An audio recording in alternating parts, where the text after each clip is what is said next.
Alright,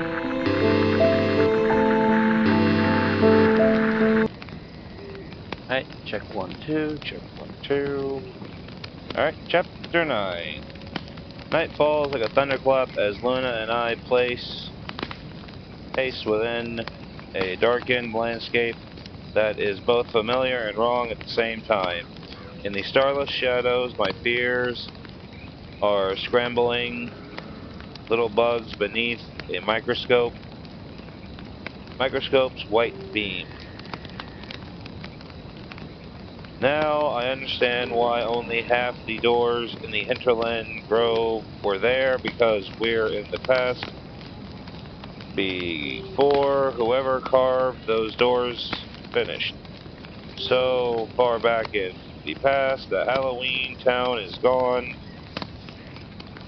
and if I don't reset time, Jack and everyone I love might never exist in the first place. I sunk to my knees atop the gentle carve of the spiral hill. My ribs ache to think of a world without Jack.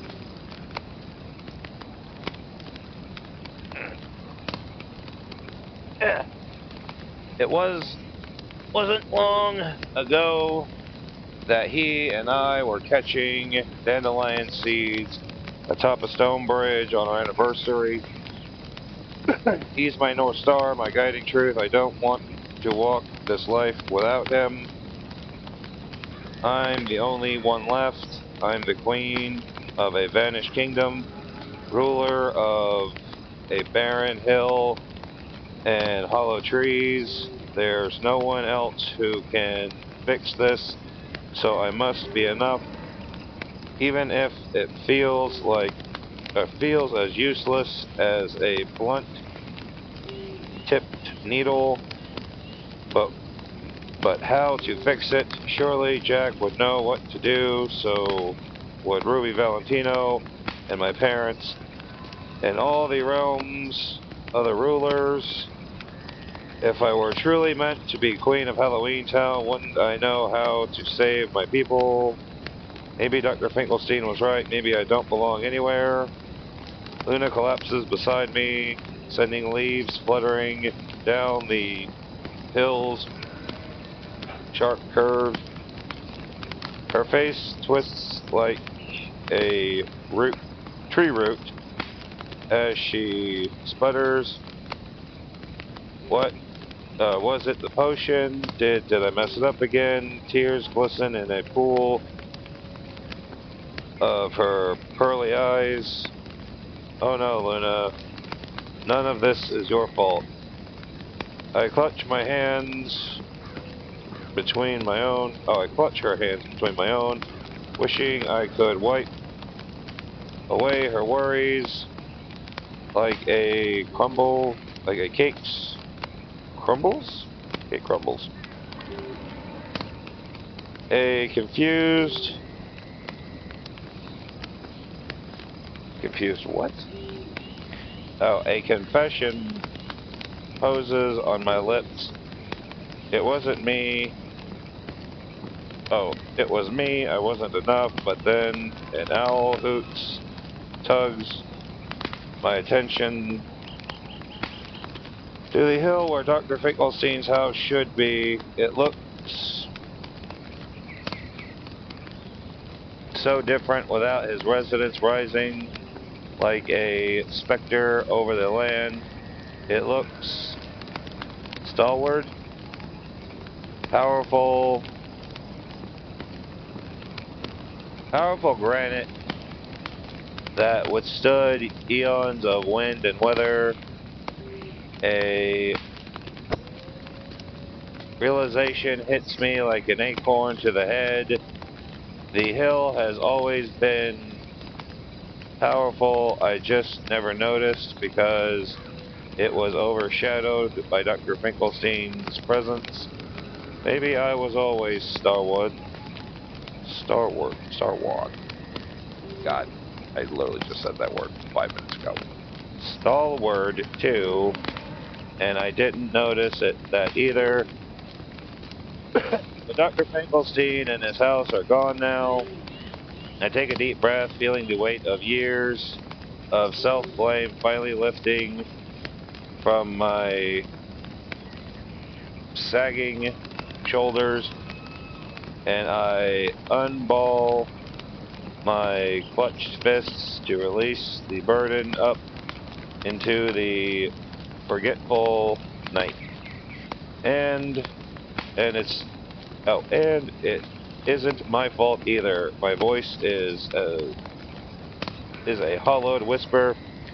Neither of us made any mistakes. You cast the sweet dream tonic correctly, but someone swapped crushed ginseng for licorice root. Likewise, I brewed the rumbling trapdoor potion right, which is why we're here where Halloween Town should be. A moment before I fell into the whirlpool in the Hall of Time, I saw someone knock the Halloween clock off its shelf.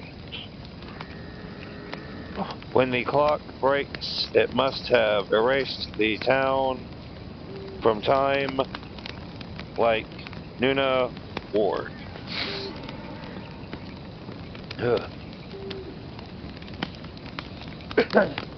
Luna's rosy cheeks patches turned ghostly pale. Who destroyed the clock? I let out a deep exhale, shaking my head. I only saw the shadow. Luna shoves to her feet and starts to pace. I don't understand who wants to hurt Halloween Town.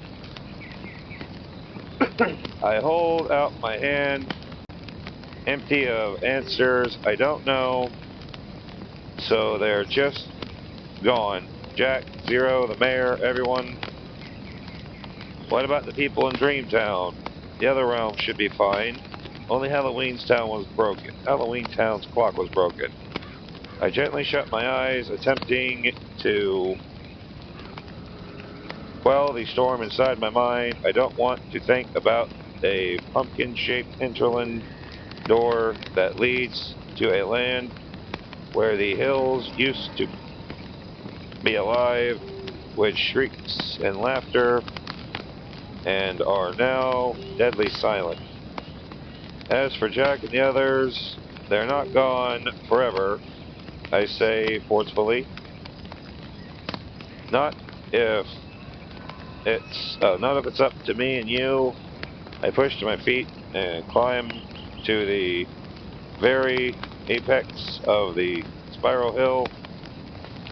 With powerful strides and glance out at the dark thicket of trees below, this is where the graveyard should be. Moss-covered headstones, wailing ghosts, a dog house-shaped crypt for Zero.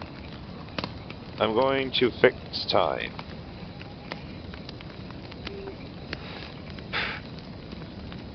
I hang my gaze on the sheer cliff in the distance and force my spine just as straight. We have to return to Time Town and fix the broken clock. Surely that will reset time and bring back Halloween Town.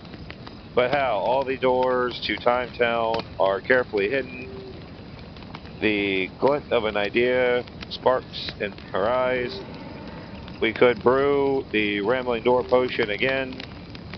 So much hope vibrating in her voice that it spills over into me, and I tap my finger on my lips. We used all our dandelion seeds for other ingredients on the first rumbling trapdoor potion, but I've improved spells before. I can brew the rumbling trapdoor, but I could make another potion. What do you have in your pockets? I asked. Luna eagerly unearths a what? unearths a motley collection of lint, a needle, and a spare pearl button. My hopes dim as I inspect the... Is it baubles or baubles? I think it's baubles. I can't imagine how many of these will make a potion, even with a hefty dose of creation. Yeah, creativity. That's creation. What the? No, I said it right. That word's creativity. No matter, I announce, undetermined, I spin on my heels and stride down the spiral hill into the woods. Surely there's some ingredients here we can salvage. For hours we sort each inch of Halloween Town's terrains. There's nothing but swamp grass where the town square should be. Oogie Boogie's pit is empty. Luna stumbles upon a cluster of mushrooms in the shadow of the spiral hill, but they're button mushrooms? Yeah, button mushrooms. Only good for stews, not spells. I cobble the brown grass and forget me nots outside Jack's garden for fluttery, fiddle-headed ferns around the natural spring that will later become the town's well. Luna and I tie deep in the weeds around Dr. Finkelstein's herb garden. Should be when the first peachy rays of dawn breaks in the distance. I throw up my hands. It's no use. There aren't any herbs growing here because no one exists yet to plant them. Tears sprout my eyes, and I know I should blink them away before Luna sees them, but I'm too exhausted to pretend to be strong anymore. I miss Jack, I miss home, and Zero, and my spell book, my family. That's it. We can go to Dreamtown for help from my parents, Albert and Greta. We'll know what to do. Yeah, but if you're back in time, are they even going to be there? I guess we'll find out. I gather my legs under me to stand up, but then pause. My parents think the world of me when they want me to take over as governor. What will they do, or what will they say when they've learned I've let Halloween Town be cast into the distant past? How will they ever trust me with Dreamtown after what I've done? A nodding thread of doubt pulls taut in my mind, reminding me that I haven't always agreed with my parents.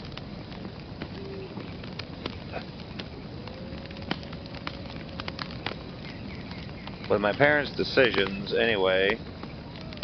At one point, they were all ready to burn the hinterlands to the ground to protect their own town, then even lied to me and locked me away in an effort to protect me. I need to look for help elsewhere or somewhere else. Biting on my lip, I stagger to my feet and tug up Luna. Hurry back to the grove, but there are no doors to Time Town. We aren't going to Time Town. The other holiday realms are still in the present, judging by the smells and sounds I felt reverberating through the tree bark. but we're in the past where the doors are only partially finished on this side. The door of 4th of July Town, Thanksgiving Town, and St. Patrick's Town haven't been started yet. The Easter Town door is just a few chiseled cuts. Christmas Town's door lacks its knob, but Valentine's Town, that door is finished, emitting the promising scent of candied cherries. I guess that one makes sense. Valentine's is technically the oldest holiday, predating even Christmas. We're not going to go into the origins of Valentine's Day, okay? We're going to find Ruby Valentino, I announced. The owl hoots again. Our silence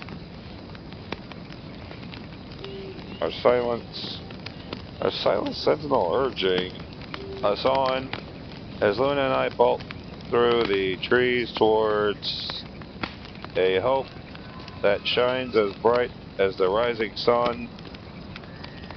The paint is still wet on Valentine's door, but the brass knob twists in my hands, and before we know it, we are plummeting down into a chocolatey wonderland. When we land on soft grass, Luna grapes up at the gapes up at the flowering trees overhead that rain soft petals down on us, but there's no time for sightseeing. I tug her onto her feet, and we quicken our pace down the windy path towards the heart-shaped gates of Valentine's Town.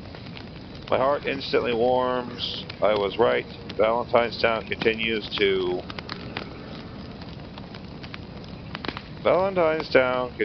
pirouette in the present.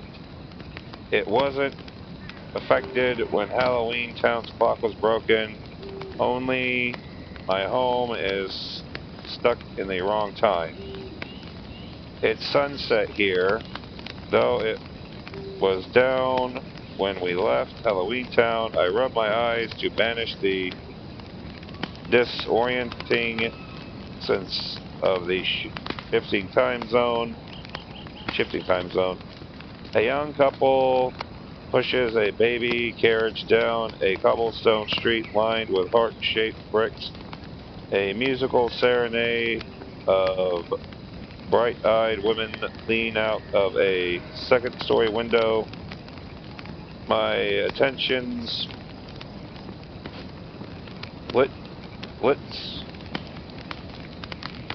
Sorry about that, I bit my tongue.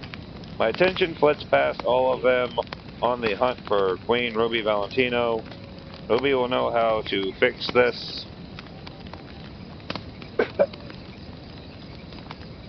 I lead the way down alleyways lining with perfume, rosebuds, and Luna trots behind me, head twisting like a baby bird's to marvel at every detail.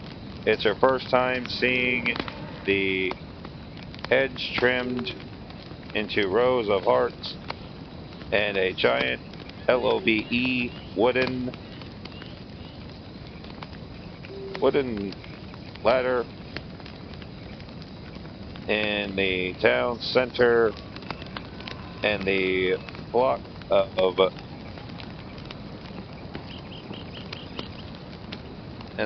of scampish flying cherubs. Oh, the scampish cherubs flying overhead. Blech. Excuse me, I breathlessly asked a gardener bent over to weed bleeding heart flowers. Where would I find Queen Ruby?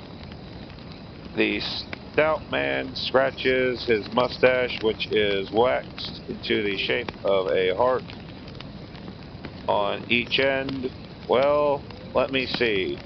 It's cocktail hour, which means she'll be hosting the Sweetheart Bowl. It's held in the Enchanted Garden just behind Lover's Hill. Take this path here, you can't miss it. Sorry about that, I had a major itch I had to deal with. Thank you, I call over, my shoulders already jolting towards the palatial town hall made of pink-hued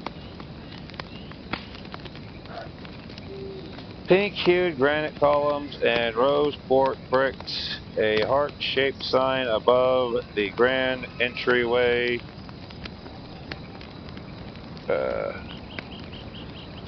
Pronounce 110 days until Valentine's Day. Just behind the building, a stone wall surrounds a garden that bursting with showy bellflowers and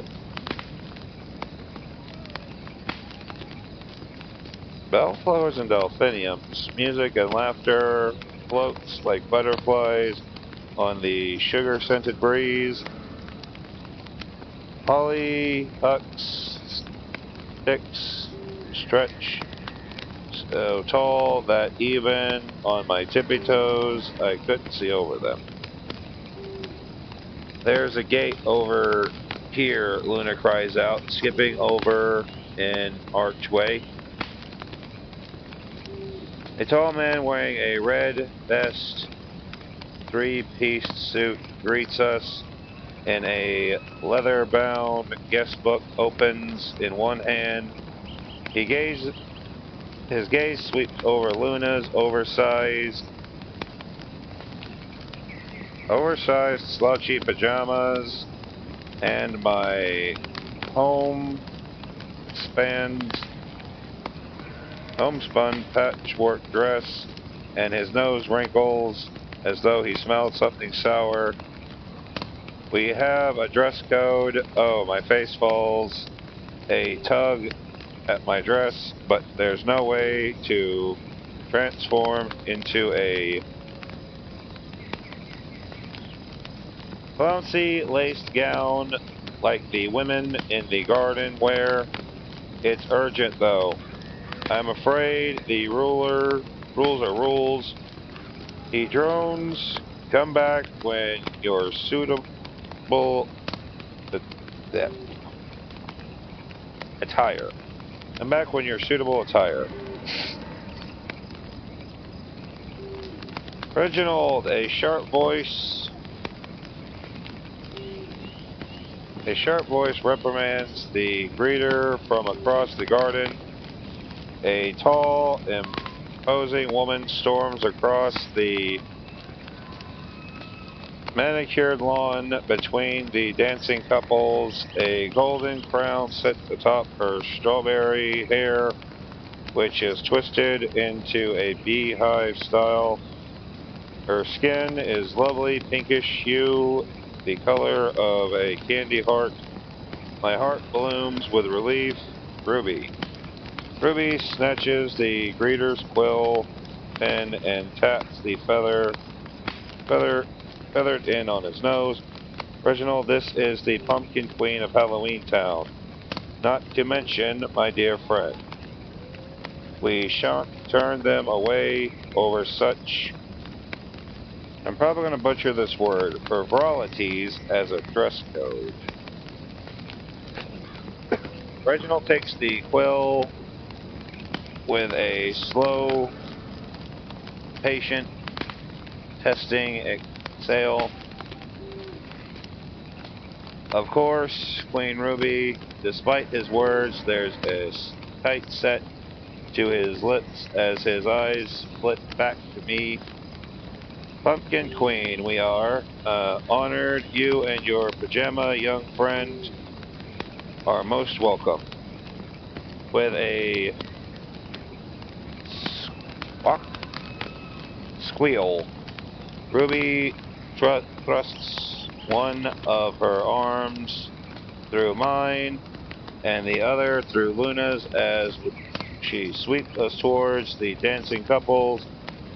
The stringy quartet plays a fanciful tune, and songbirds and the rustling of flower petals provide a natural accompaniment.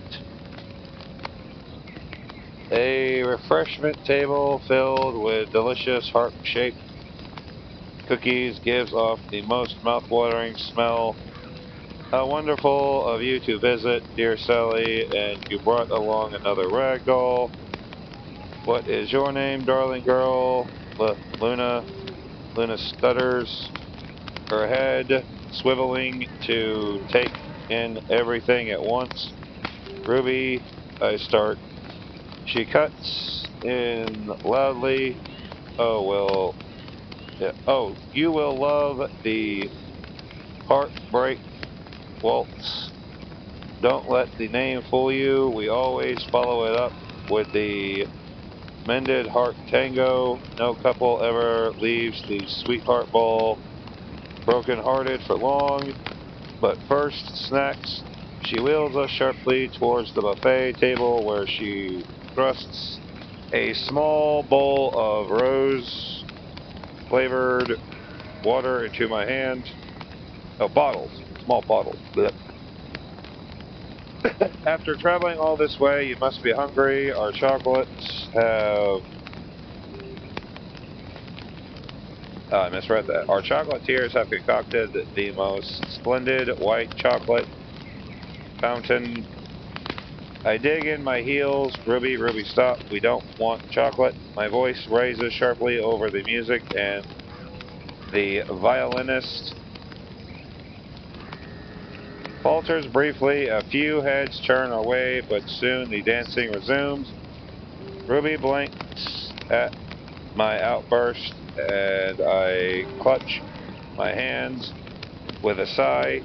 I'm sorry, my friend. This is a lovely ball, and under different circumstances, I would adore joining in. But we're here because we need your help, and it's urgent. Luna checks. Luna's cheek patches redden from behind the curtain of her bangs. I wouldn't mind some chocolate, actually. Her stomach rumbles audibly. She flashes a shy smile. Of course, Ruby presses a golden edible. Golden edged china plate into her hands. Eat your fill, my lovely girl, while Sally and I talk. While Luna packs her pockets with a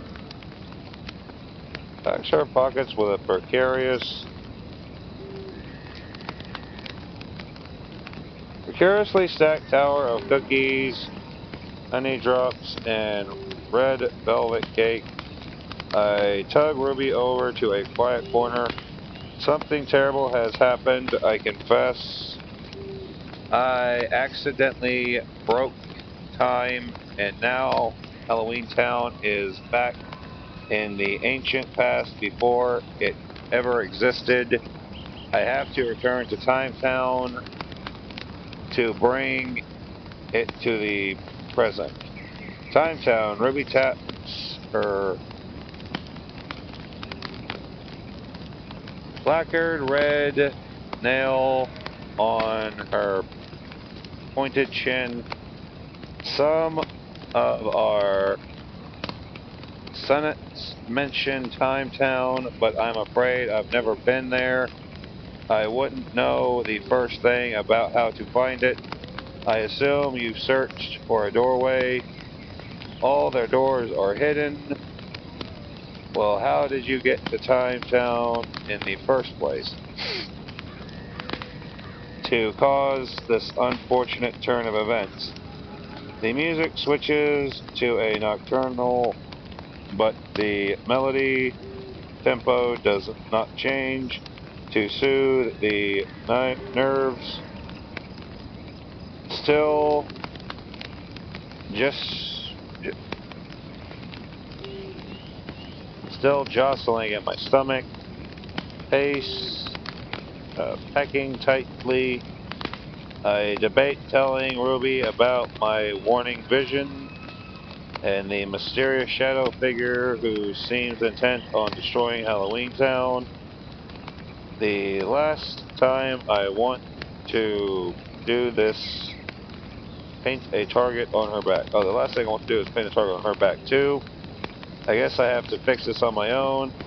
A potion, I answer simply.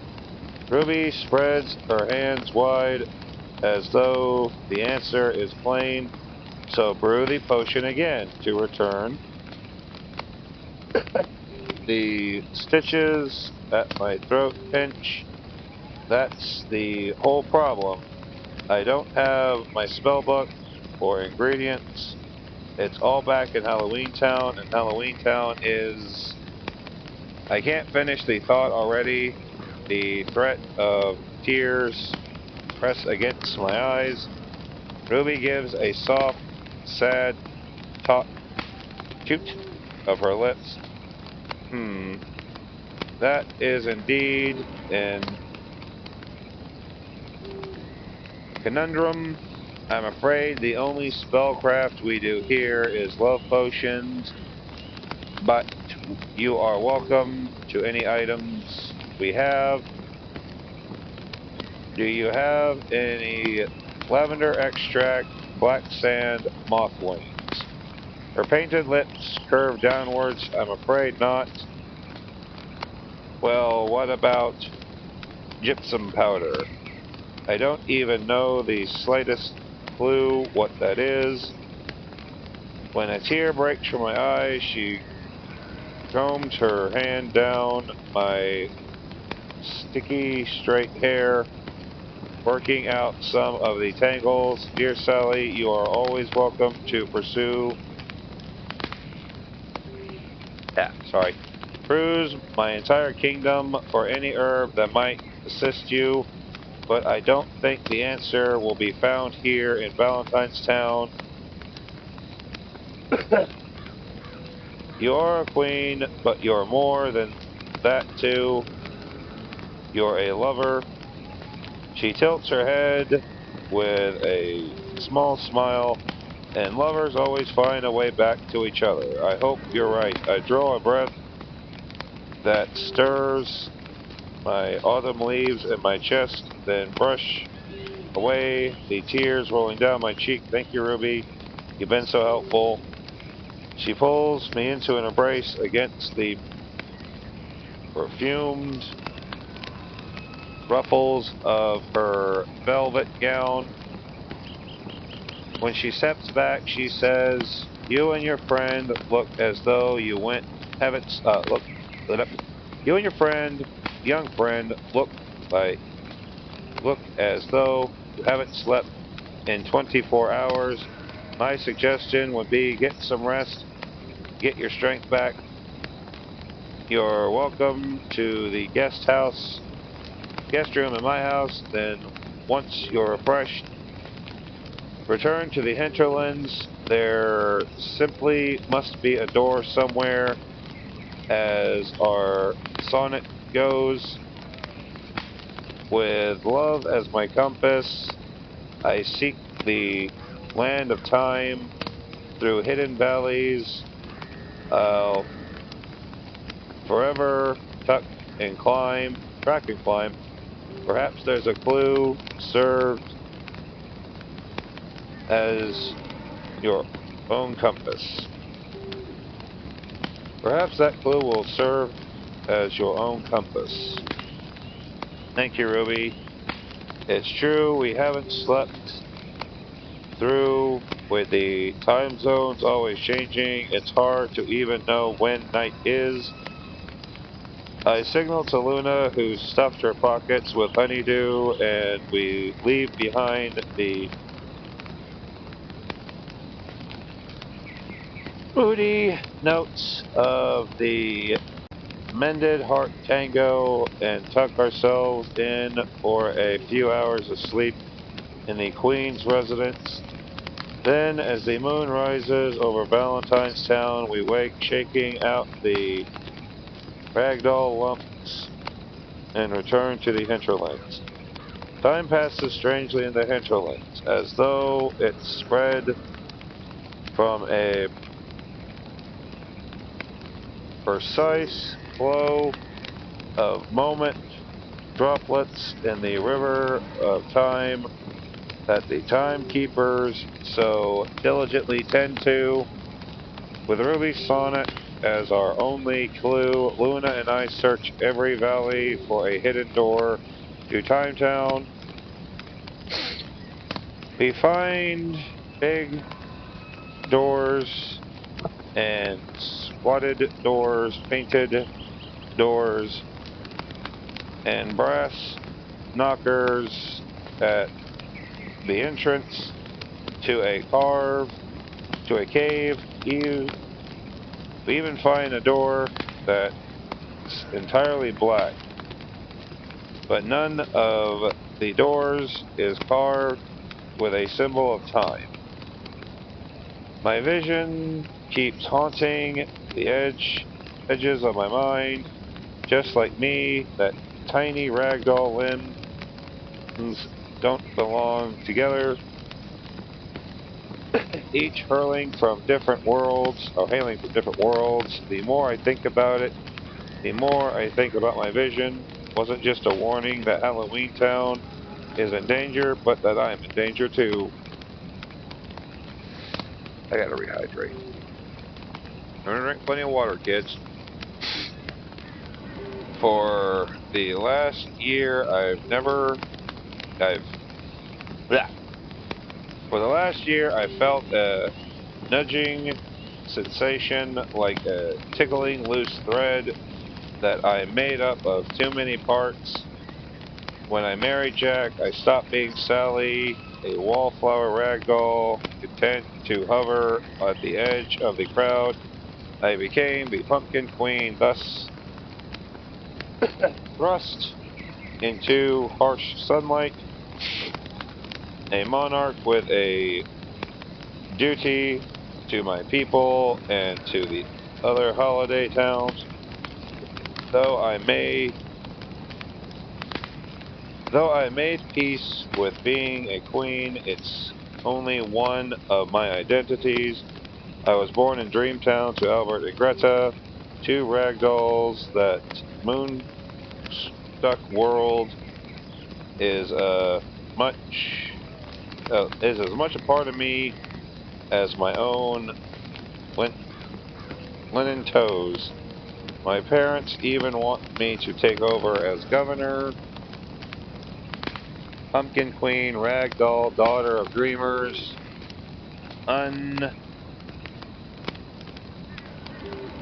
Unifier of Realms. How can one person be all these things?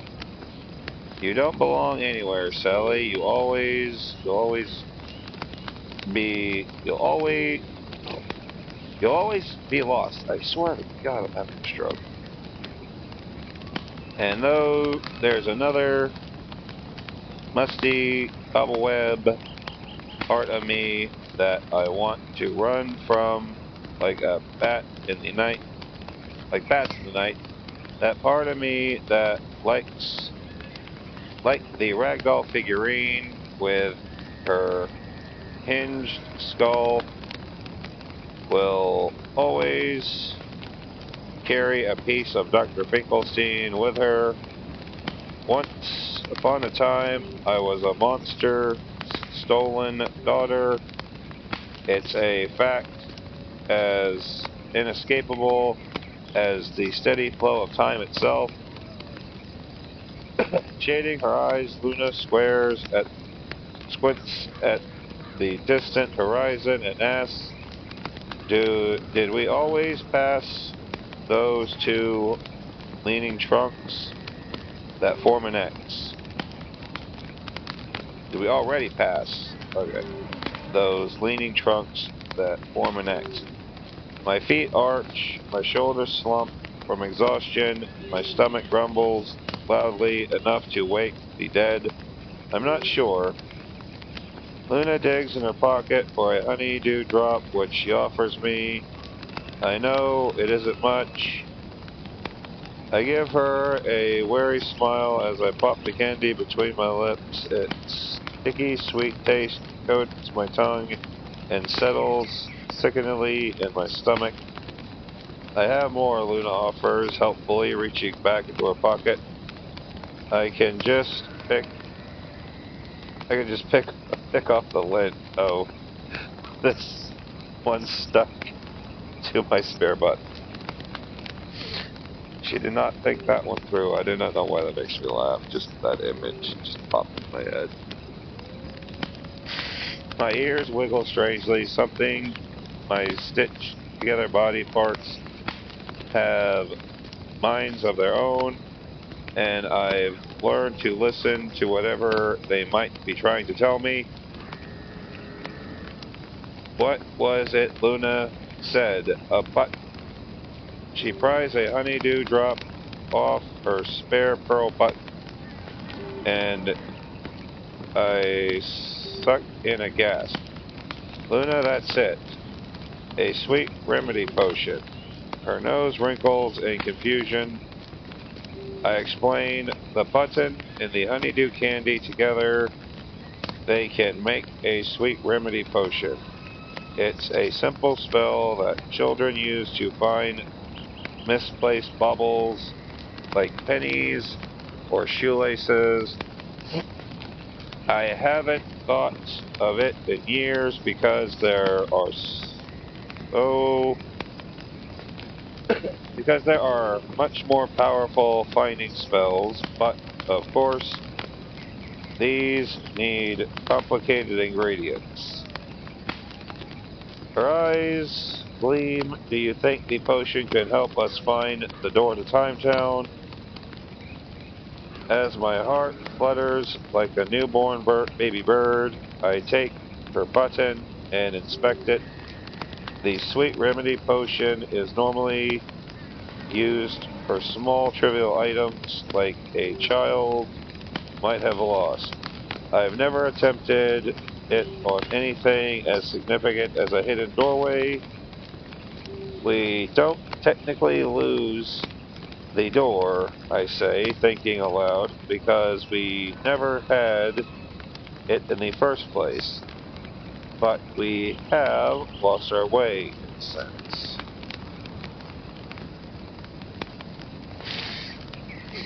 The leaves in my chest crackle with excitement.